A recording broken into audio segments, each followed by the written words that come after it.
এই মুভিটি হয়তো অনেকেই দেখেছেন, তারপরেও এটা এমন একটি গল্প যেটা বারবার দেখতে মন চাইবে। মুভির শুরুতে আমরা স্কাই নামের এক অসাধারণ শেফ বা রাঁধুনিকে দেখতে পাই। স্কাইয়ের রান্না এত বেশি টেস্টি হয় যে দূর দূরান্ত থেকেও তার রান্না খাওয়ার জন্য মানুষজন ভিড় জমায়। অধীর আগ্রহে লাইন ধরে কাস্টমাররা তার রান্না খাওয়ার জন্য অপেক্ষা করতে থাকে। তার রেস্টুরেন্ট এত বেশি জনপ্রিয় ছিল যে প্রায় সময় মিডিয়ার লোকজন তাদের ইন্টারভিউ নিতে চলে আসত।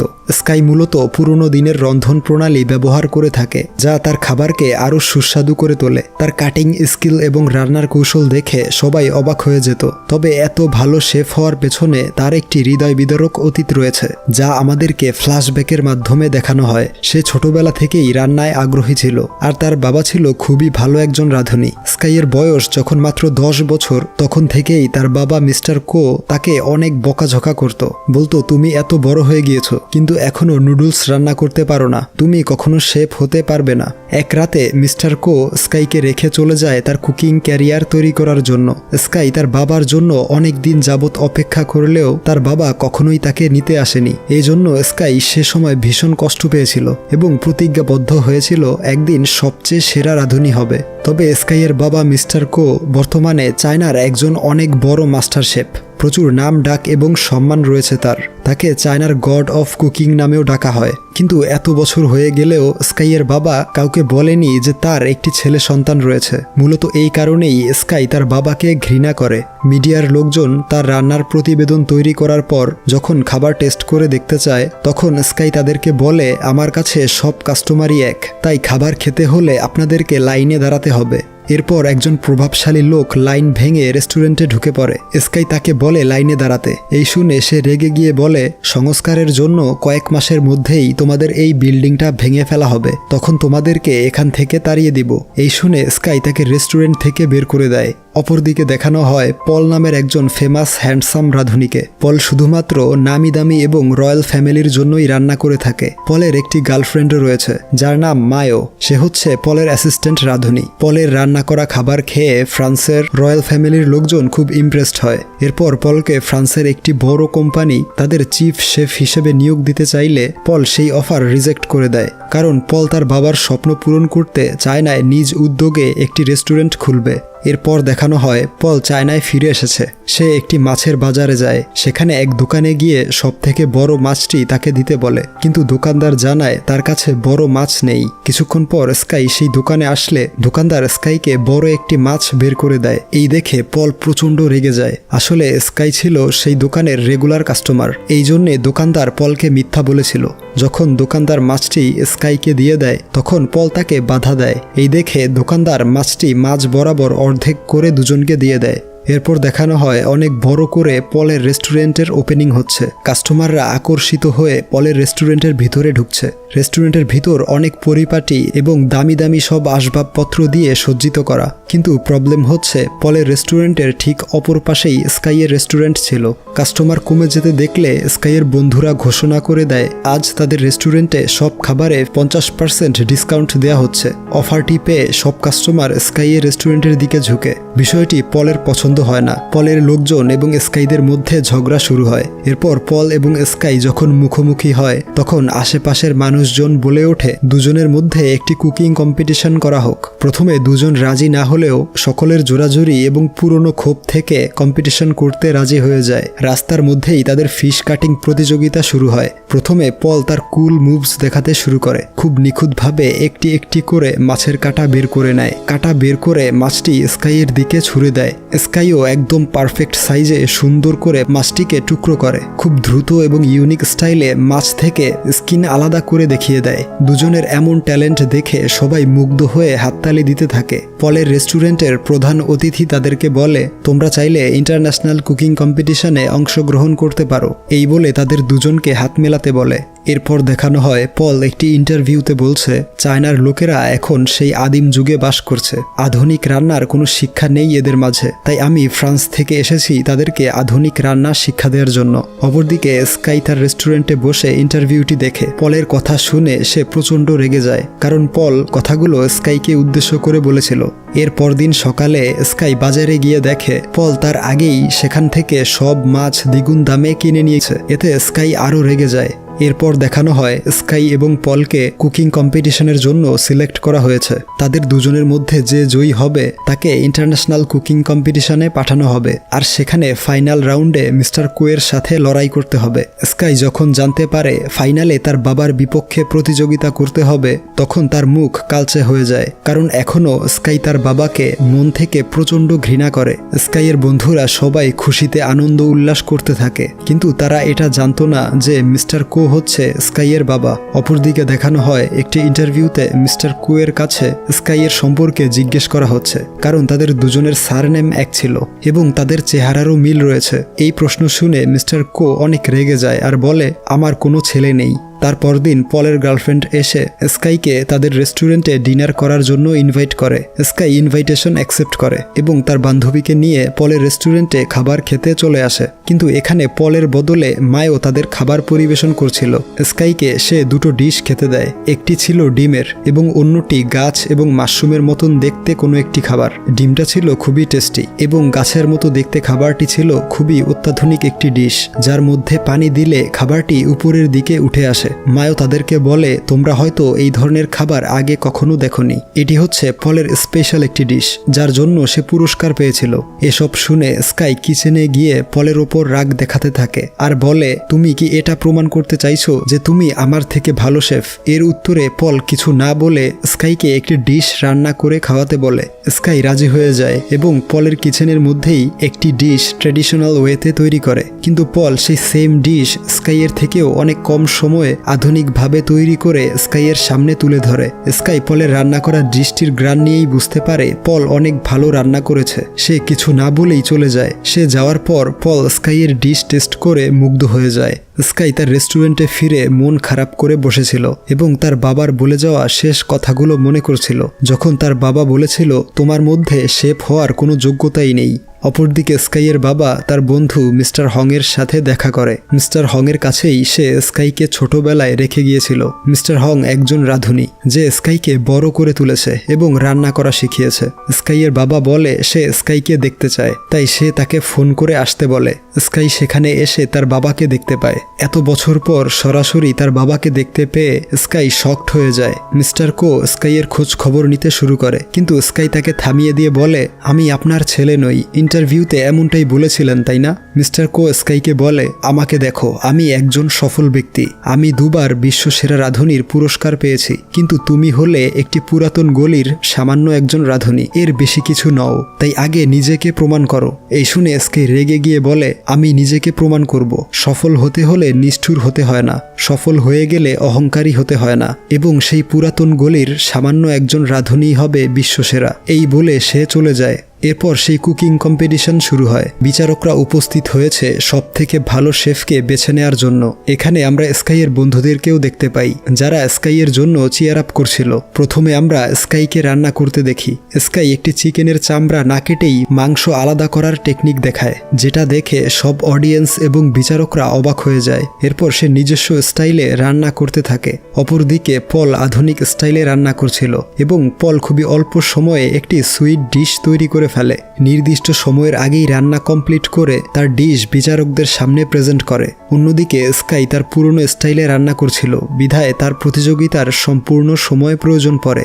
এরপর বিচারকরা তাদের খাবার টেস্ট করে। দুজনের খাবারই সমান টেস্টি ছিল, আর রেজাল্ট দেয়া হলে দেখা যায় দুজনই সমান নম্বর পেয়েছে, কিন্তু যে কোনো একজনকে জয়ী ঘোষণা করতে হবে। একজন বিচারক স্টেজে উঠে বলে, রান্না হলো একটি আর্ট, আর এই কাজটি নির্দিষ্ট সময়ের মধ্যে করতে হয়। যেহেতু পল সময়ের আগেই ডিশটি তৈরি করেছিল, তাই পলকে জয়ী ঘোষণা করা হলো। এই শুনে স্কাইয়ের মন ভেঙে যায়। সে প্রচণ্ড কষ্ট পেয়ে সেখান থেকে চলে আসে। আর এই অনুষ্ঠানটি মিস্টার কো বাসায় বসে দেখছিল। কম্পিটিশন হেরে যাওয়ায় স্কাই এতটাই ভেঙে পড়ে যে কয়েকদিন যাবৎ সে বাড়ি ফিরে যায় না। সমস্ত কাজকর্ম ফেলে কয়েকদিন ভিডিও গেম খেলে সময় কাটায়। একদিন মিস্টার হং তার কাছে আসে। সে স্কাইয়ের সাথে ভিডিও গেম খেলতে শুরু করে। স্কাই গেমটা জিতে যায়। তখন মিস্টার হং বলে, জয়ী হওয়া কিংবা হেরে যাওয়া এটি একটি সাধারণ ঘটনা। হেরে যাওয়া মানে এই নয় যে তুমি আর কখনোই জিততে পারবে না, তোমাকে পরবর্তীতে জেতার জন্য প্রস্তুত হতে হবে। মিস্টার হং এর কাছ থেকে আমরা জানতে পারি স্কাইয়ের রেস্টুরেন্টের মালিক হচ্ছেন মিস্টার হং, এবং সেই রেস্টুরেন্টের সবাইকে তিনি রাস্তা থেকে তুলে এনেছেন। তিনি তাদেরকে এত বেশি ভালোবাসেন যে তাদের কথা চিন্তা করে তিনি বিয়ে করেননি। এরপর দেখানো হয় পল এবং তার পার্টনাররা তার আনন্দের মুহূর্তটা সেলিব্রেট করছে, কিন্তু কিছুক্ষণের মধ্যেই পলের পার্টনার তাকে এমন একটি কথা শোনায় যেটা শুনে পল একদম হতাশ হয়ে যায়। তারা বলে কুকিং কম্পিটিশনের পরবর্তী রাউন্ড থেকে এক দলে 2 জন করে কন্টেস্ট্যান্ট থাকবে, তাই তোমার বদলে মায়ো হবে প্রধান শেফ আর তুমি হবে তার অ্যাসিস্ট্যান্ট, কারণ সে খুবই সুন্দরী এবং আকর্ষণীয়, যার ফলে আমাদের রেস্টুরেন্ট আরও বেশি পরিচিতি লাভ করবে। কিন্তু পল তাদেরকে বলে মায়ো আমার অ্যাসিস্ট্যান্ট মাত্র, কম্পিটিশনে অংশগ্রহণ করার মতো দক্ষতা তার হয়ে ওঠেনি। ঠিক সে সময় মায়ো 2টো স্যুপ নিয়ে এসে পলের সামনে দেয় আর বলে এই 2টো স্যুপ টেস্ট করে বলো যে কোনটায় লবণ বেশি হয়েছে। এই শুনে পল হতবাক হয়ে যায়, কারণ সে বুঝতে পেরে গিয়েছে তার সিক্রেট রিভিল করে দিয়েছে মায়ো, আর সেটা হলো পল রান্নায় দক্ষ হলেও তার স্বাদ নেয়ার ক্ষমতা নেই, অর্থাৎ খাবারটি নোনতা নাকি মিষ্টি এই বিষয়টি পল বুঝতে পারে না। মায়ো বলে যে ব্যক্তি স্বাদ অনুভব করতে পারে না তার শেফ হওয়ার যোগ্যতা নেই। এরপর তারা পলের রেসিপির বইটিও নিয়ে নেয় এবং বলে এই বইয়ের মাধ্যমে যে কেউ তোমার মতো রান্না করতে পারবে, তাই তোমাকে আমাদের প্রয়োজন নেই। তার আরেকজন পার্টনার বলে মায়োর সাথে আমার রিলেশন চলছে, আমরা একে অপরকে পছন্দ করি। মায়ো বলে তুমি কি ভেবেছিলে শুধুমাত্র তোমাকে ভালোবাসি বলে এতদিন তোমার সাথে ছিলাম? আসলে আমি সবসময় ইন্টারন্যাশনাল পরিচিতি পেতে চাইছিলাম আর এখন সেই সুযোগ পেয়েছি। পল মায়োর এসব কথা শুনে ভীষণ কষ্ট পায়, কান্না করতে করতে সেখান থেকে চলে আসে। রাস্তার ধারে বসে পল একের পর এক ড্রিঙ্কস করে যাচ্ছিল আর সেখান দিয়ে যাওয়ার সময় স্কাই তাকে দেখতে পায়। স্কাই জিজ্ঞেস করে আমি না হয় কম্পিটিশনে হেরেছি, কিন্তু তুমি তো হেরে যাওনি, তাহলে এভাবে কষ্ট প্রকাশ করছো কেন? পল তাকে সকল সত্য ঘটনা আর তার সিক্রেট বলে দেয় যে তার স্বাদ নেয়ার ক্ষমতা নেই এবং তার পার্টনাররা তার সাথে বেইমানি করেছে। পল সেখানে থাকা মিস্টার কোয়ের একটি পোস্টার দেখিয়ে বলে এই লোকটি আমার আইডল, একদিন ওনার মতো মাস্টার শেফ হতে চাই। এসব শুনে স্কাই তার সিক্রেট পলের সাথে শেয়ার করে আর বলে ছবির এই লোকটিই তার বাবা। পল প্রথমে বিশ্বাস করতে না চাইলেও স্কাই সব ঘটনা খুলে বললে পল বিশ্বাস করে নেয়। স্কাই আরও বলে এই লোকটি খুব সেলফিশ একজন মানুষ, আমি চাই একটি বড় কম্পিটিশন জিততে এবং এই লোকটিকে দেখিয়ে দিতে চাই। এরপর তারা দুজন মিস্টার কোয়ের পোস্টারে কাচের বোতল ছুঁড়ে তাদের ডিপ্রেশন দূর করার চেষ্টা করে আর এভাবে দুজনের মধ্যে ভালো বন্ধুত্ব হয়ে যায়। ওইদিকে পলের পার্টনাররা স্কাইয়ের রেস্টুরেন্টে যায়। আমরা বুঝতে পারি তারা গল্পের শুরুতে দেখানো সে প্রভাবশালী লোকটির সাথে এক হয়ে স্কাইয়ের রেস্টুরেন্টটি কিনে ফেলেছে। তারা মিস্টার হংকে বলে যত দ্রুত সম্ভব এখান থেকে চলে যেতে, কারণ খুব শীঘ্রই এই রেস্টুরেন্টটা ভেঙে এখানে নতুন বিল্ডিং তৈরি করা হবে। এসব শুনে সবাই তাদের উপর প্রচণ্ড রেগেছিল। তখনই স্কাই এবং পল সেখানে চলে আসে। পল তার পার্টনারকে দেখে বলে আমি সিদ্ধান্ত নিয়েছি যে কম্পিটিশনের পরবর্তী রাউন্ডে মায়োকে আমার সাথে নিব না, আমার পার্টনার হবে স্কাই। এই শুনে তারা পলকে বলে আমাদের কথা মতো কাজ না করলে আমরা তোমার ক্যারিয়ার ধ্বংস করে দিব। এই শুনে সে রেগে গিয়ে তাকে আঘাত করে তার নাক ফাটিয়ে দেয় আর সেখানে উপস্থিত সকলেই পলের এমন সাহসী উদ্যোগ আর পল এবং স্কাইকে একসঙ্গে দেখতে পেয়ে প্রচণ্ড খুশি হয়। এর পরদিন থেকে আমরা দেখতে পাই দুজনে মিলে কুকিং কম্পিটিশনের জন্য প্রস্তুতি নিচ্ছে। তারা দুজন একে অপরকে রান্নায় হেল্প করছিল। স্কাই তার ট্রেডিশনাল রন্ধন শিল্প পলকে শিখিয়ে দিচ্ছিল আর পল তার আধুনিক রান্না শিখিয়ে দেয় স্কাইকে। এছাড়াও স্কাই পলকে এটাও শিখাতে থাকে যে কিভাবে খাবারের স্বাদ নিতে হয়। মিস্টার হংও তাদেরকে সাহায্য করছিল। সে একটি বাদামকে উড়ন্ত অবস্থায় 2 টুকরো করে ফেলে। এই দেখে সবাই অবাক হয়ে যায় আর এভাবেই তাদের মাঝে ভালো একটি বন্ডিং তৈরি হয়। এরপর দেখানো হয় ইন্টারন্যাশনাল কুকিং কম্পিটিশন শুরু হচ্ছে। এখানে অন্যান্য দেশ থেকে নামি দামি সব রন্ধন শিল্পীরা এসেছিল প্রতিযোগী হিসেবে। প্রতিযোগিতা স্টার্ট হলে সবাই যে যার স্টাইলে রান্না করতে শুরু করে। সেখানে মায়োকেও দেখা যায়। এরপর নির্দিষ্ট সময়ের মধ্যে রান্না করে বিচারকদের সামনে উপস্থাপন করে। তারা খাবার টেস্ট করতে থাকে। রেজাল্ট দেয়া হলে দেখা যায় স্কাই এবং পল সবাইকে হারিয়ে ফাইনাল রাউন্ডের জন্য সিলেক্ট হয়েছে। এটা শুনে দুজনেই আনন্দে আত্মহারা হয়ে যায় আর বিচারকরাও তাদের দুজনের খাবার খেয়ে মুগ্ধ হয়ে গিয়েছিল। তারা এটাও বলে স্কাই এবং পল যে ডিশ তৈরি করেছে সেটা পৃথিবীতে অনেক কম সংখ্যক মানুষই সঠিকভাবে তৈরি করতে পারে। এরপর দেখানো হয় পরবর্তী রাউন্ডের জন্য দুজন বসে আলোচনা করছে, কিন্তু প্রবলেম হলো কম্পিটিশনের রুলস অনুযায়ী মিস্টার কোয়ের বিপক্ষে তাদের দুজনের মধ্যে যে কোনো একজন অংশগ্রহণ করতে পারবে। স্কাই পলকে বলে, আমার সম্পূর্ণ আস্থা আছে তোমার উপরে, আমি জানি তুমি মিস্টার কোকে হারাতে পারবে। কিন্তু পল জানায় কম্পিটিশনের নেক্সট ধাপে সে নয়, বরং স্কাই রান্না করবে, কারণ স্কাইয়ের উচিত তার বাবার মুখোমুখি হয়ে তাকে দেখিয়ে দেয়া যে গলি থেকে উঠে আসা এক সাধারণ রাঁধুনিও বিশ্বসেরা হতে পারে। পল আরও বলে, স্বাদ গ্রহণের অনুভূতি ছাড়া সে যে এতদূর পর্যন্ত আসতে পেরেছে এটাই তার জন্য অনেক বড় প্রাপ্তি। স্কাইকে পল অনেক উৎসাহ দিতে থাকে, আর স্কাইও রাজি হয়ে যায় ফাইনাল রাউন্ডে যাওয়ার জন্য। এরপর সেই দিনটি চলে আসে যেদিন স্কাই তার বাবার সামনে দাঁড়িয়ে প্রতিযোগিতা করবে। এই রাউন্ডের রুলস ছিল 1 ঘন্টার মধ্যে তারা দুজন নিজের ইচ্ছা মতো যে কোনো ডিশ তৈরি করতে পারবে। মিস্টার কো রান্না শুরু করে দেয়, কিন্তু স্কাই এক জায়গায় স্থির হয়ে দাঁড়িয়েছিল। সে তার অতীতের ঘটনাগুলো স্মৃতিচারণ করছিল। আসলে ছোটবেলায় তাকে তার বাবা ছেড়ে যাওয়ার পর এলাকার ছেলেরা অনেক বিরক্ত করত, আর তখন তার বন্ধুরা তাকে বাঁচিয়ে নিত। স্কাই এসব ভাবছিল, আর তখনই মিস্টার কো স্কাইকে দাঁড়িয়ে থাকতে দেখে তার মুখে পানি ছুঁড়ে মারে আর বলে, দাঁড়িয়ে স্বপ্ন না দেখে রান্না শুরু করো, তুমি কি করতে পারো আমি দেখতে চাই। এরপর স্কাই মনোযোগ দিয়ে রান্না শুরু করে দেয়, আর অন্যদিকে মিস্টার কো খুবই নিখুঁতভাবে একটি ডিশ তৈরি করছে। 1 ঘন্টার মধ্যে তাদের রান্না কমপ্লিট হয়ে যায়। মিস্টার কো এমন একটি সুইট ডিশ তৈরি করেছে যেটা ছিল খুবই টেস্টি, আর ডিশটিও দেখতে অনেক সুন্দর হয়েছিল। বিচারক তার খাবার খেয়ে বরাবরের মতোই খুব উপভোগ করে, কিন্তু স্কাই বিচারকদের কাছে তার রান্নার ডিশটি না দিয়ে তার বাবা মিস্টার কোয়ের সামনে নিয়ে যায়। আর এই ডিশটি আর কিছু নয়, বরং সেটা ছিল নুডলস। ছোটবেলায় যেটা স্কাই হাজার চেষ্টা করেও তৈরি করতে পারেনি। ছোটবেলায় তার বাবা তাকে বলতো, তুমি একটি সাধারণ নুডলস তৈরি করতে পারো না, আমাকে বাবা বলে পরিচয় দেওয়ার যোগ্যতা তোমার নেই। আর আজ সেই নুডলসটি স্কাই পারফেক্টভাবে তৈরি করে তার বাবার সামনে দাঁড়িয়েছে। সে তার বাবার হাতে নুডলসের বাটি দিয়ে সেখান থেকে চলে আসছিল।